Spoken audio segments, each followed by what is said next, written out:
thằng này không biết đi đâu. Nay tươi đi cũng trên nhà đi mua đồ gì mà cửa đám chả đóng gì.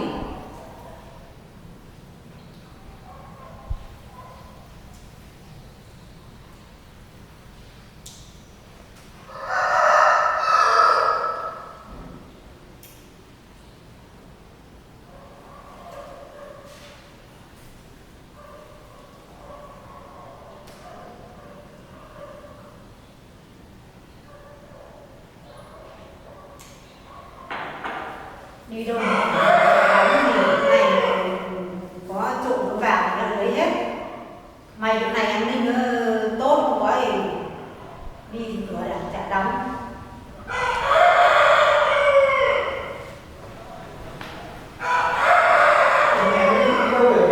Mày đi đâu mà mẹ của mẹ ở nhà mà cửa đã chả đóng cái gì cả? Đi đâu vậy? Còn một chuyện nói mẹ là tôi bỏ đi được nhỉ? Nhá. Mẹ cứ tưởng vẫn ở trên kia mà lại đi đâu rồi? Mẹ cứ đi tìm khắp nơi ra chợ, bán rồi, khắp nơi chợ rồi thì không thấy đâu cả, không đi tìm khắp nơi. Vừa nãy cô để lại tờ giấy. Người mẹ bỏ thế mà lại bỏ đi đâu rồi? Đã dặn đi rồi quay thế rồi mà sao cũng bỏ đi rồi. Đây mẹ xem, mẹ đọc xem cô ấy để lại tờ giấy này.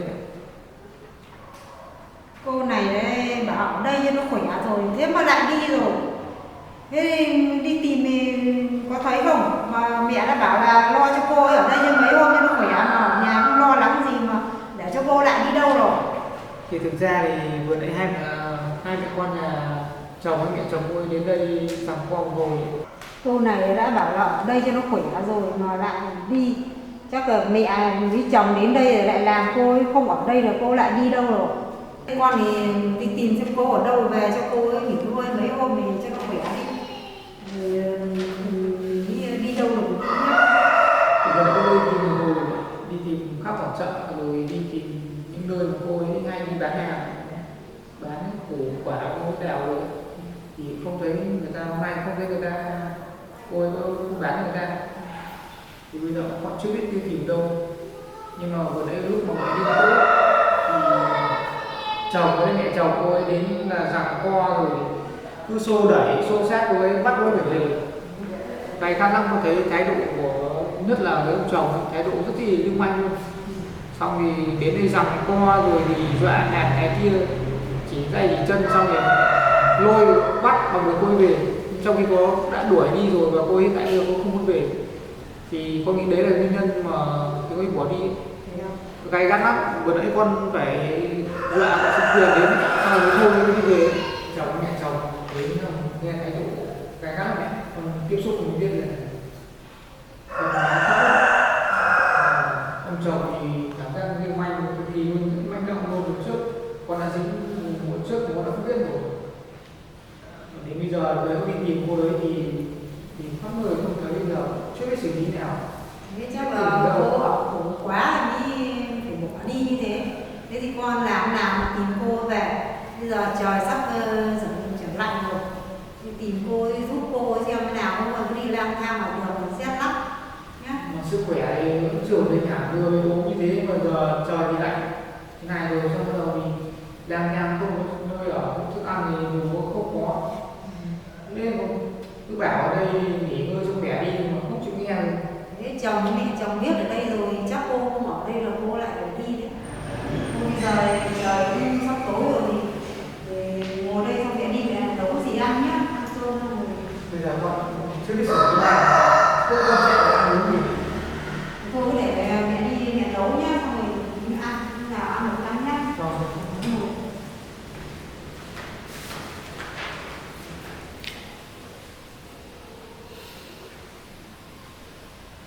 Đã dặn như thế rồi, cứ bảo đây mình nuôi cho khỏe đi, không phải lo lắng gì đâu mà.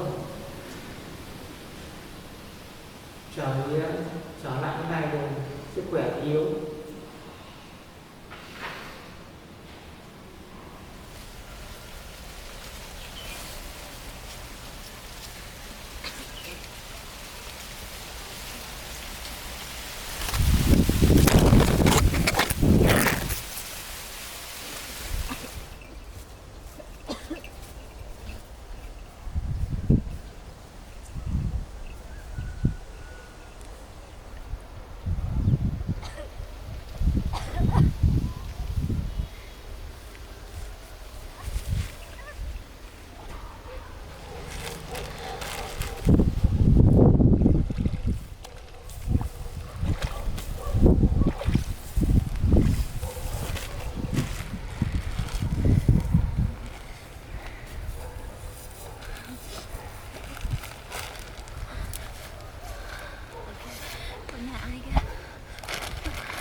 làm mẹ nữa. đêm qua con chỏng chỏng mãi nó không ngủ được, sáng con dậy thì con làm nốt ít công việc để cho nó hoàn thiện nốt. Làm sớm thế không hả?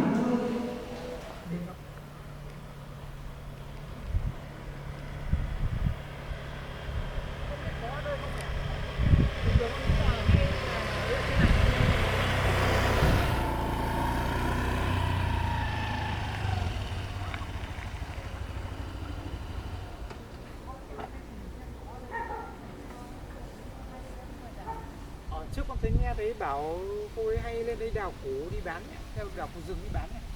Giờ con mẹ vâng vòng này đi lên. vâng phòng em giờ từ đây thì không khỏi.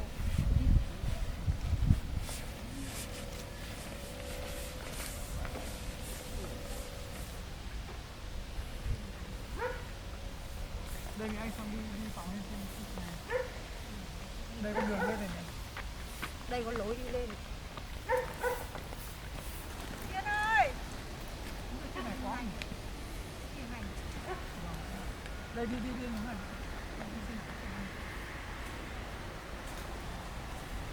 Tiên ơi, đâu rồi? Đi thế này đi thế nào được? Tiên ơi! Có trên này gì? Đâu rồi không biết rồi. Tiên ơi! Tiên ơi! Tiên ơi! Đâu rồi? Mọi khi con thấy cô ấy lên bảo là hay lên núi ở trong ngoài đèo mẹ.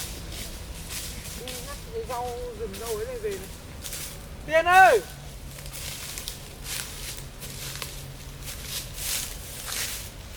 Tiên ơi! Tiên ơi! Tiên!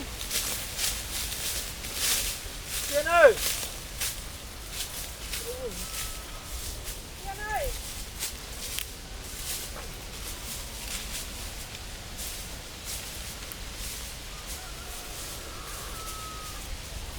Mẹ đi cùng cô này cho một thấy.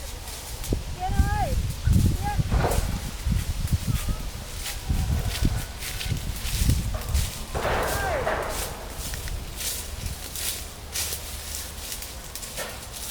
Tiên ơi! Tiên! Không thấy đâu mẹ.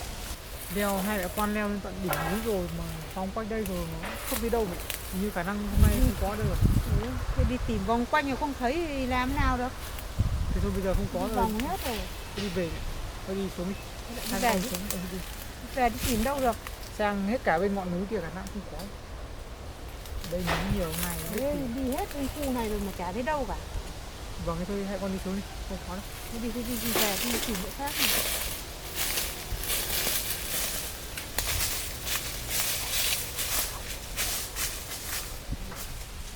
Đi kéo đấy. Nhanh hơn thì chạy thì không thấy người đâu.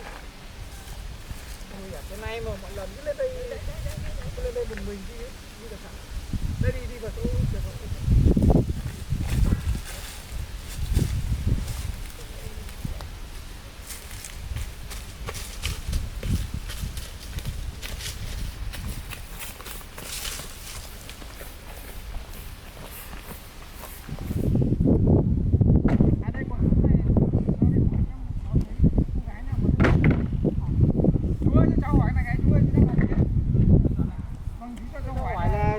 Đây thì có thấy cô gái tầm 26 27 tuổi mặc áo vá mà đầu đội khăn màu xanh lên đây đào củ rừng đấy không chú? Ngày xưa thì lâu lâu cũng thấy nhưng mà về gần đây không thấy. Còn đây không thấy chú? Tầm độ 2 hôm nay có thấy lên đây đào không chú? Hôm nay không thấy. Không thấy á? Trước kia đấy. Thế mà cháu đang đi tìm. Dẫn trước hay lên đây đào củ nó đổ dại mang đi chợ bán á. Trước kia lâu lâu cũng thấy. Vâng đây cháu cảm ơn chú nhé. Vâng có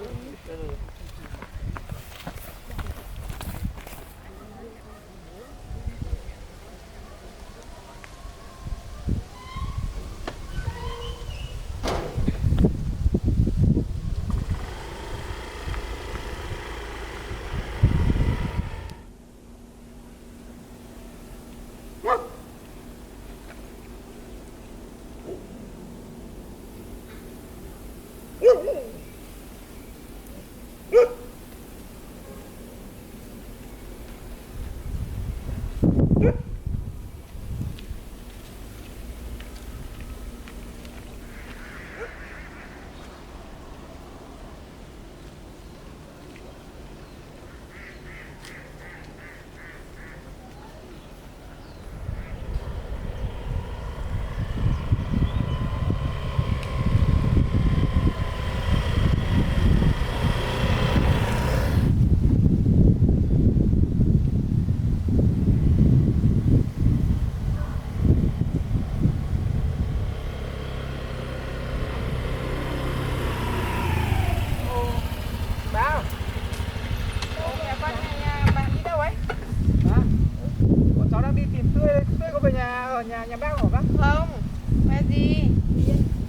ai tao với con trai tao đến nhà mày đón nó về, bảo nó về mày còn giữ lại, hôm nay mày giả vờ giả vịt tìm gì ở đây, làm gì có ở đây mà tìm à.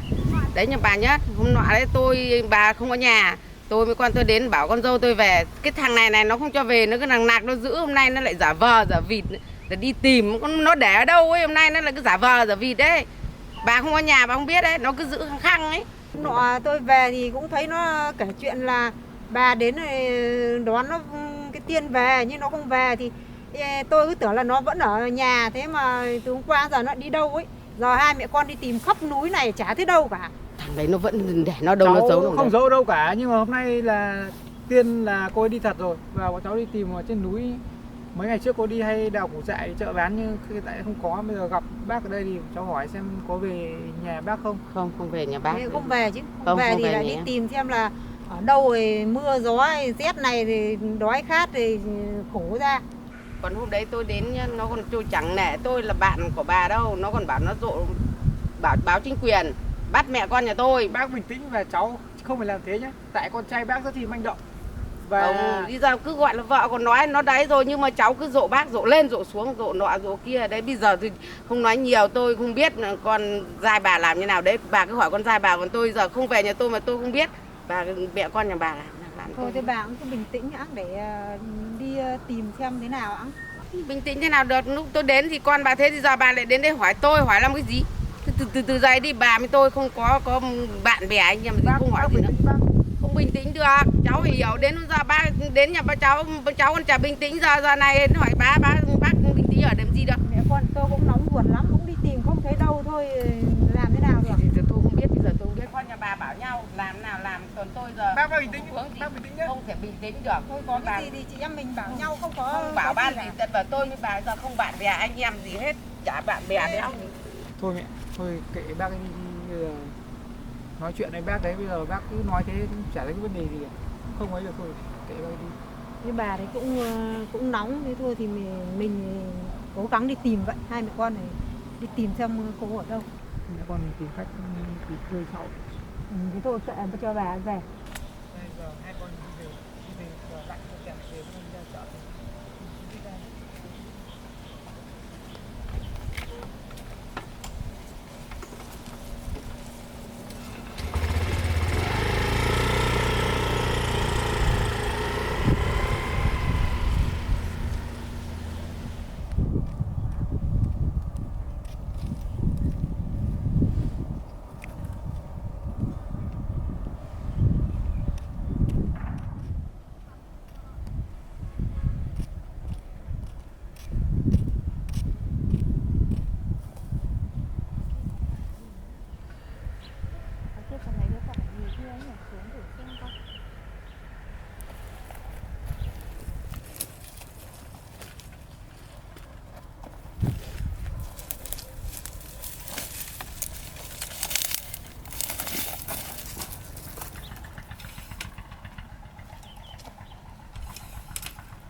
Làm đi.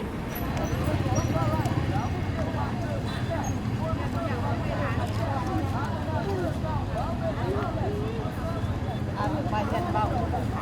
Ơi, cô mua sữa đi à? Mua sữa thôi. Chắc là cái gì? Nước mà. Bà mua thôi.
Hôm bạn ấy bán ở đây nhưng mà hôm nay thì chưa thấy. Bữa hôm bán mãi trên kìa. Đây kìa. Hôm bạn ấy bán mãi trên đây nhưng mà hôm nay chưa thấy đâu. Mãi mấy chợ thì không thấy mà kiểu lần bán ở đây. Không, mỗi lần bạn ấy ở đây nhưng mà hôm nay không thấy đâu, mà công ty bạn ấy bán mãi trên kia ấy.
Để về tối bà bổ nhé. À chúng cho bà mua quả này. Này có lấy thêm không? Cho bà 2 quả đi.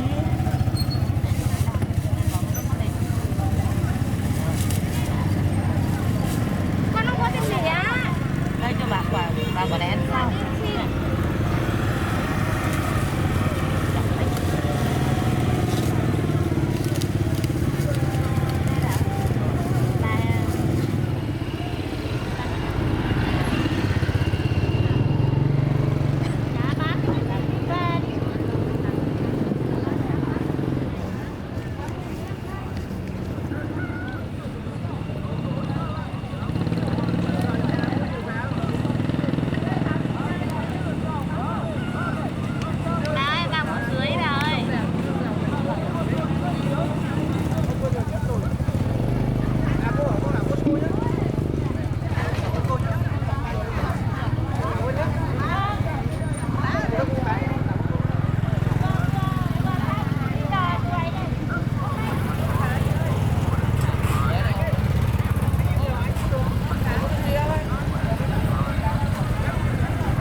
Ai mắm tôm mắm tiếp.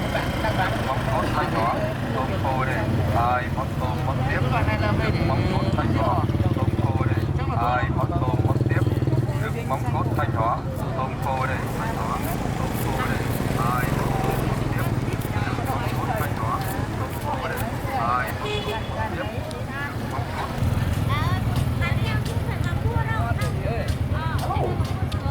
À đây dứa này nhỉ. Nói đi. Tôi đi em mới cắt em ngon lắm. Mới cắt nhưng mà chắc là ở ngoài ấy về lâu lâu cũng thấy rồi nhỉ. Già đấy. Dạ, những quả vàng này là được hết rồi ạ. Lấy cho anh 3 quả đi.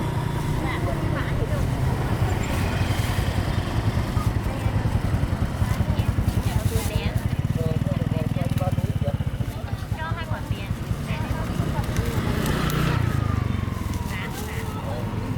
Quả này vàng ngon lắm rồi anh ạ. Anh cần cẩn thận không xấu tay ạ. Hôm này ngon thế. Lại về là ngâm rượu thế là ngâm luôn à? Dạ, anh phải bỏ ra, anh xả dài ở đây. Vâng, phải bỏ ra sau này cơ. Của anh đây là hết bao tiền rồi? 7 chia đồng thôi. Anh ấy thêm được anh tức là đấy 70 nghìn anh bán nút cho. Anh chia đồng cho bà, đừng chia đồng nữa. Cái này chắc tốt là về làm một cái rượu uống cho ngon.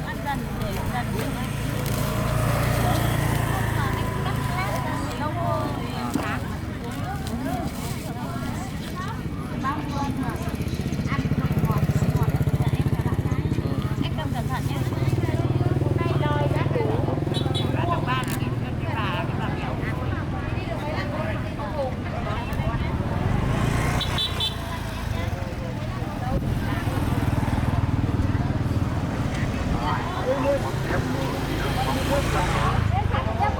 Ai mắm tôm mắm tiếp.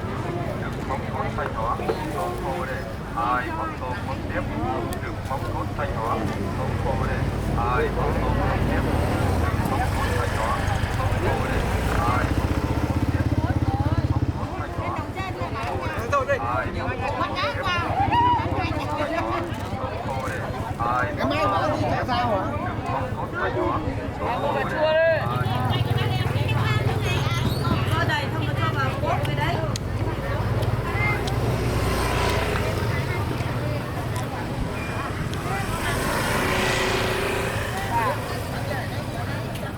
Đây, bà mua quả này về ngâm rượu tốt lắm rồi bà này. Rượu à? Hoa đây.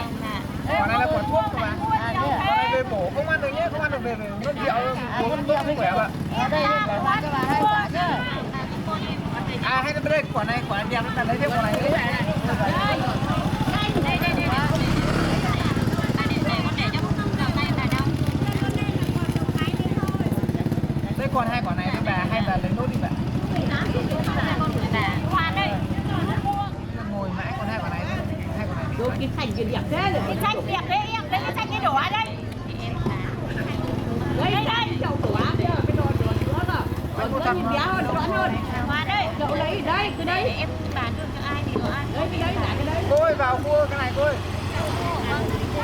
Đây. Không Cái đấy bé hơn. Hoa đây.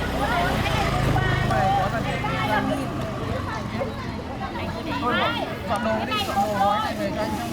Mang lên xem nào. Và hết 2 quả này.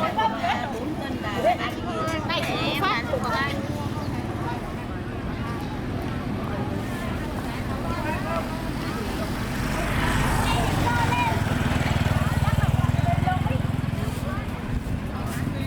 Thế thôi ở nhà bánh tinh đi làm.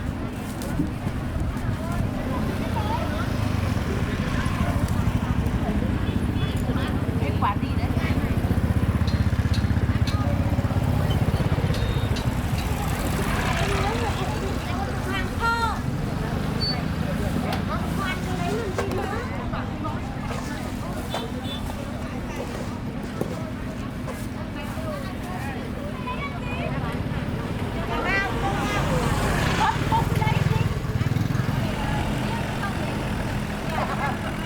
Không đời lại quang về.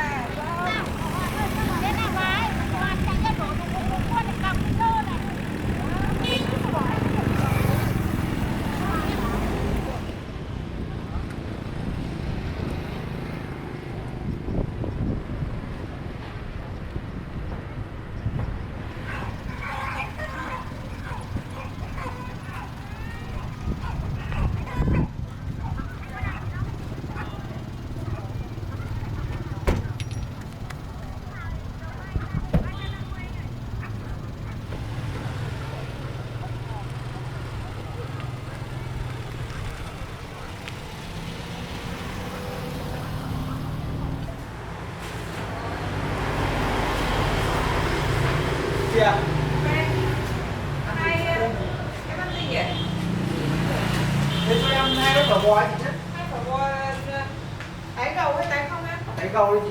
Hay tái gầu rồi. Thế xong mang cái em nhé. Em vào đây không gì làm không?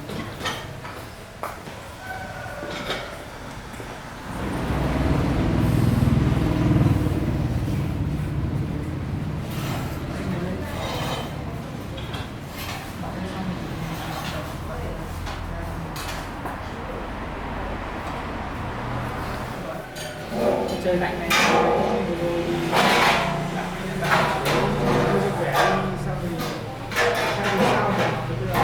biết giấy bỏ đi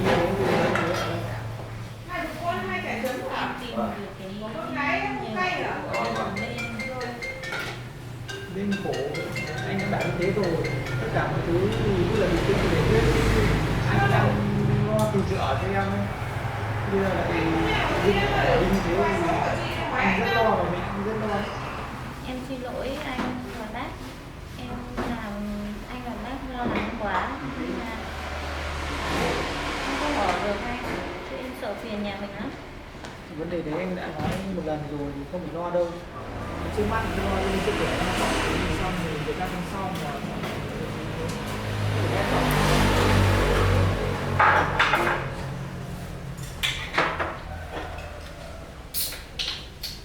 nhé.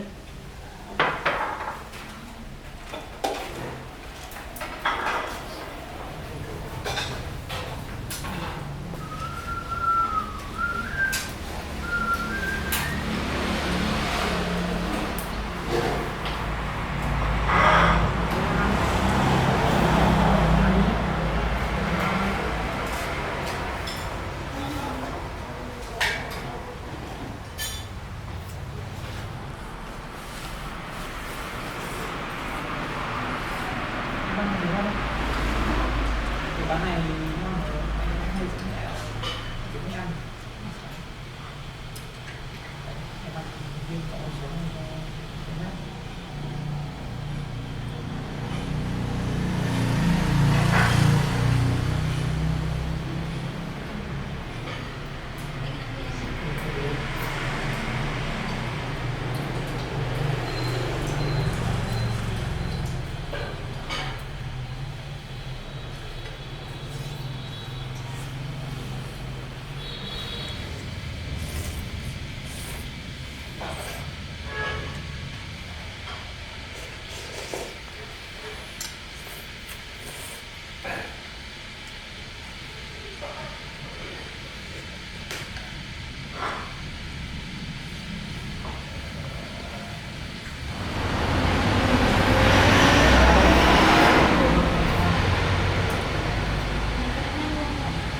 Ăn đi được. Ăn đi.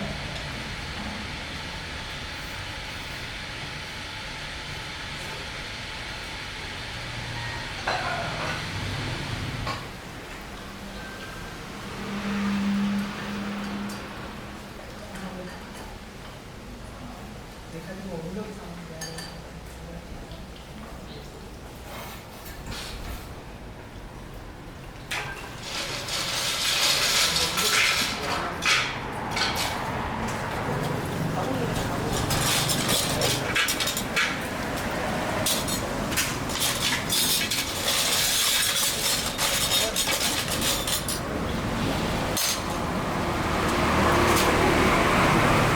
thế bây giờ tình chỗ ở kia thì hiện tại em đang ở đâu?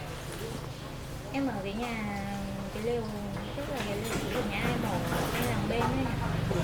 Thì thực ra thì cái lều đấy hôm trước đã ở tạm cái lều bên dự án đang triển khai xây dựng đấy rồi thì như thế rồi bây giờ lại ở tạm cái lều thì được, vấn đề đấy anh sẽ đi tìm đây, trước mắt này sẽ đi tìm chỗ ở để đi lên em, xong thì đấy sẽ tính được chứ không thể nào ở mãi ở đấy được, cứ tạm cái này thì tạm cái kia không ở đấy vấn đề chứ có thể trồng hoa rồi trồng này rồi trồng là đúng nhỉ. Em bây giờ em chưa biết phải làm nào đây.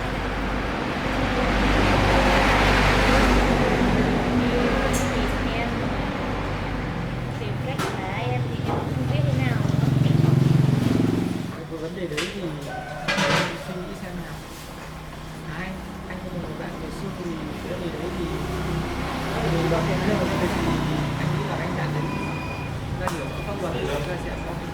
vấn nhé. Anh để em sẽ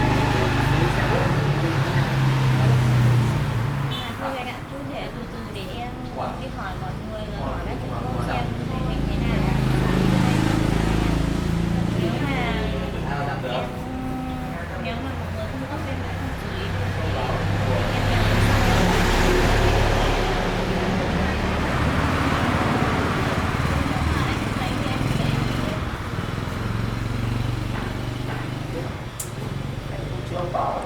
em em nghe ạ? Vâng vâng. Cái công trình này có vấn đề ấy. Vâng vâng. Cái công trình này có hay.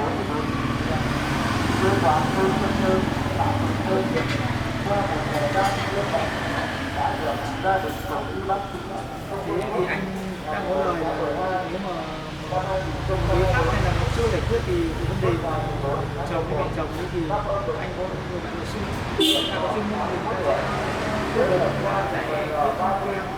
Nhưng mà trước mắt thì cái sự kinh của em tính ở các trường chung thì anh thấy cái giải pháp tôi cũng hợp lý ấy.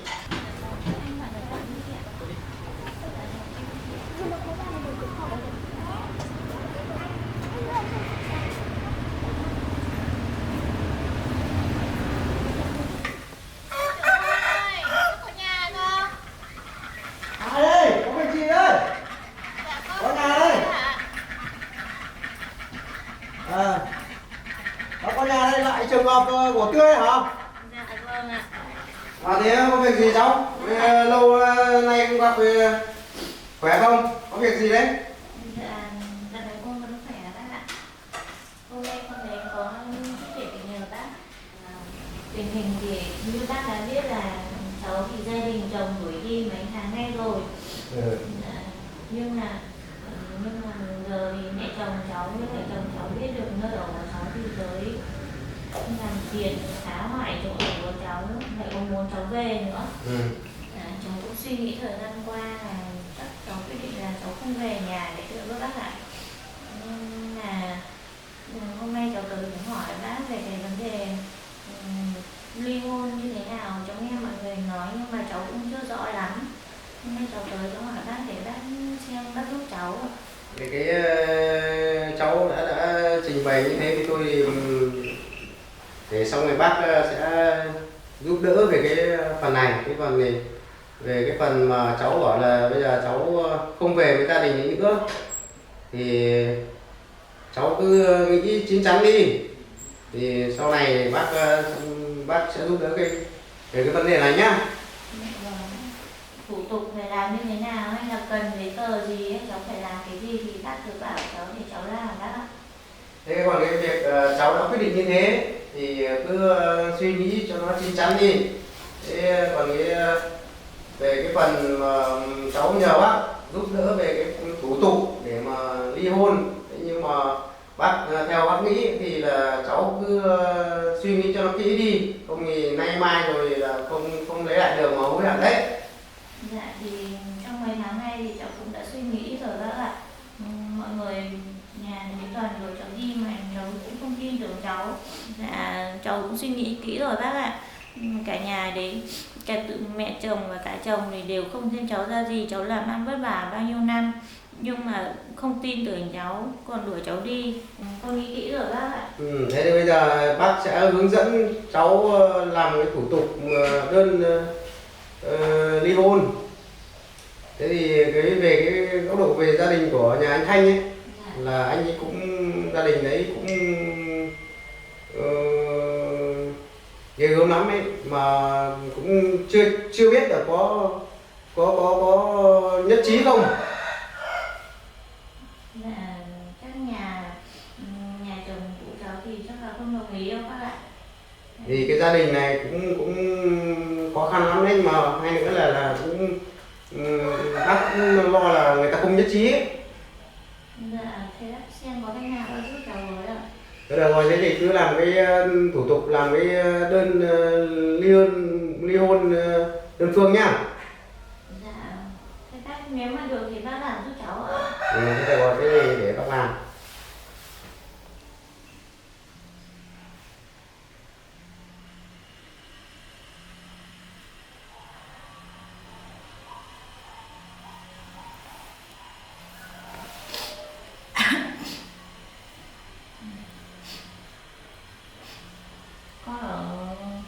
chỉ của con là ở thôn An Phú nhé bác nhé.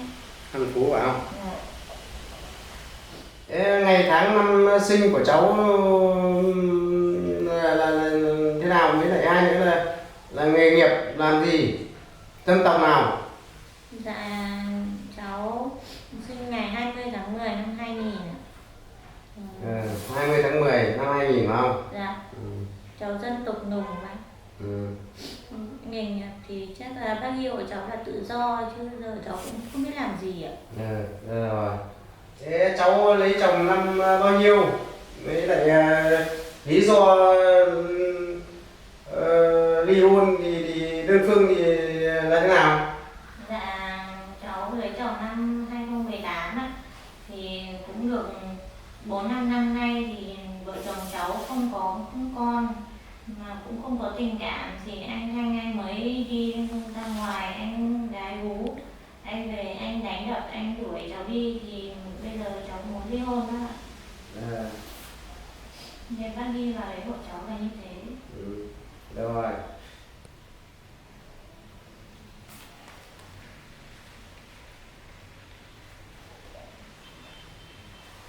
Đây cháu xem xét cái đơn bác viết cho đây thì xem có thiếu sót cái phần nào không.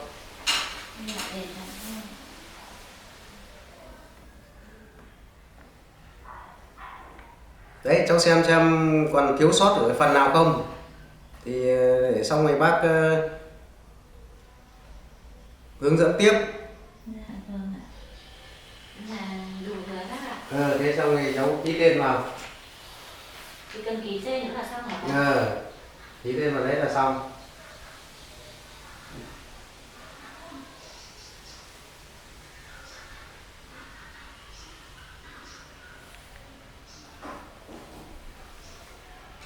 Dạ bác xem hộ cháu xem cái này được chưa? Cái này là được ở đây. Thế thì cháu cứ về đi, mai mốt thì bác qua huyện bác gửi cái đơn này. Thì nhanh ý thì cũng phải là 2-3 tháng, chứ còn chậm thì phải 6 tháng nhá. Đấy cháu cứ yên tâm cứ về nhà đi, thì xong thì có gì xong thì bác sẽ thông báo với cháu sau nhá. Dạ vâng, thì đây con có tâm sự con nhờ bác, con cũng không biết phải làm thế nào thì bác cứ giúp con nhé bác nhé. Được rồi. Thế thì cháu cứ về đi nhá. Dạ vâng, thế thì con xin phép bác con về. Thì có gì con lại nhờ bác nhé. Thế được rồi, cháu về đi nhá. Dạ vâng, con chào bác con về. Cháu về nhá.